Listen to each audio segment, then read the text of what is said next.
Depuis 5 ans, Christelle est biographe. Elle a près de 60 livres à son actif, fruits de l'imagination et de l'émotion d'enfants ou d'adultes malades. Toujours avoir le sourire, le village de Morgane, un amour de Léo, ma vie avec ma maladie, penser malade.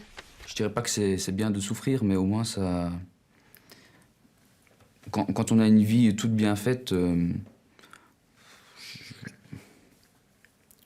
je pense qu'on ne pense pas assez loin, assez profondément, on vit peut-être plus superficiellement.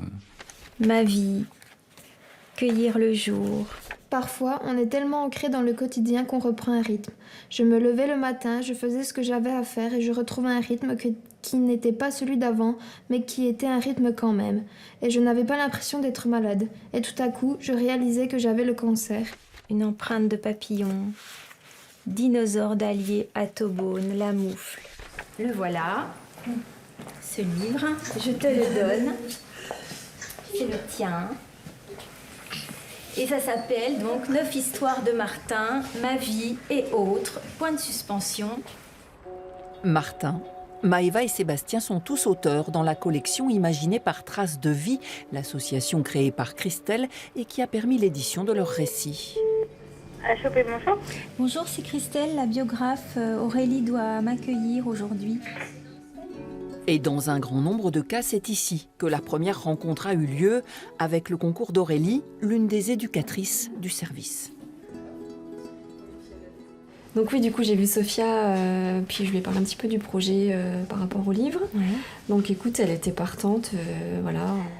C'est vraiment avec Aurélie que je travaille le plus. C'est vraiment elle qui repère les enfants dans le service susceptibles d'avoir envie de faire un livre, ou des enfants un petit peu en phase un peu difficile, à qui elle pourrait proposer quelque chose d'un peu ludique, d'un peu différent. La maladie, elle va venir un petit peu bouleverser le fonctionnement familial, mais aussi elle peut perturber également l'enfant. Donc nous, on essaie de voir un petit peu ce qui pourrait être intéressant, ce qui pourrait être judicieux pour aider l'enfant en fait à exprimer ses ressentis, ses émotions. Sébastien a passé de longs mois dans ce service et sa rencontre avec Traces de vie a fait naître un texte magnifique. J'écrivais un tout petit peu, une page, et puis après...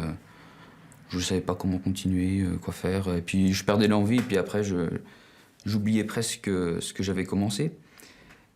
Et puis oui, ça m'obligeait, quand elle venait, ça m'obligeait à continuer et puis à vraiment faire quelque chose qui tienne. Pour Maëva, écrire était une évidence, au point qu'elle a déjà publié 2 ouvrages avec Traces de vie. Moi, au début, je voulais l'écrire, mon livre, mais j'avais un cahier, j'écrivais tous les jours ce que je ressentais, pas ce que je ressentais exactement, mais ce que je vivais. Et après, quand Aurélie, l'éducatrice, elle est venue me dire « Est-ce que tu aimerais faire un livre ?» Bah oui, j'ai dit oui. Et c'est vraiment la première chose que j'ai pensé en étant malade, vouloir faire un livre. Christelle est ainsi devenue leur plume au fil de leurs rencontres à l'hôpital ou chez eux.